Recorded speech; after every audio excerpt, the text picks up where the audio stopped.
जीवनामध्ये सगळं काही हरवलं होतं, पण स्वामी मिळाले होते. वाटतात मनापासून आभार मानावेसे माझ्या स्वामीचे. कारण ज्या ज्या संकटात वेळसुद्धा माझ्यासोबत नव्हती, त्या प्रत्येक क्षणी स्वामी तुम्ही माझ्या पाठीशी उभे राहिलात.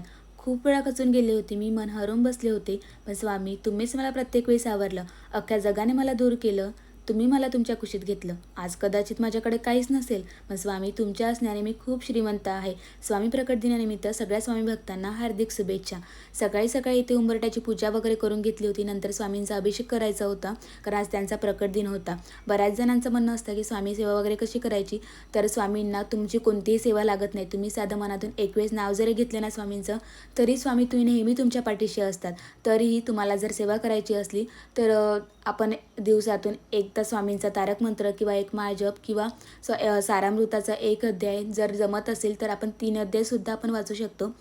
तर अशी काही स्वामींची सेवा असते किंवा नाही केली तरी चालते. तुम्ही एक वेळेस फक्त नाव जरी घेतले ना तरी खूप काही आहे. आज इथे स्वामींचा अभिषेक करायचा होता, म्हणून दूध, तूप, शहद, साखर, पाण्याने इथे अभिषेक वगैरे करून घेतला होता.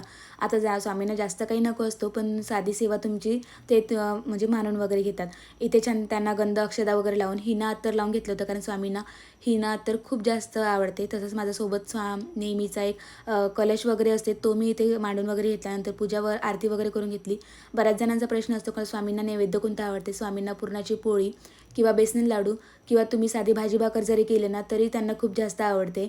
आज मी प्रसादामध्ये शेवळ्याची खीर वगैरे करून घेतली होती आणि नंतर त्यासोबतच घेवड्याची भाजी पण करून घेतली होती. बऱ्याच जणांना प्रश्न असतो की घेवड्याची भाजी म्हणजे काय असते. माझाही अगोदर ते कन्फ्युजन होतं. नंतर लक्षात आलं की वालाच्या शेंगालाच घेवड्याची भाजी म्हणतात. असं काही ते प्रसाद वगैरे तयार करून घेतलं, तर नंतर त्यांना अर्पण वगैरे केला.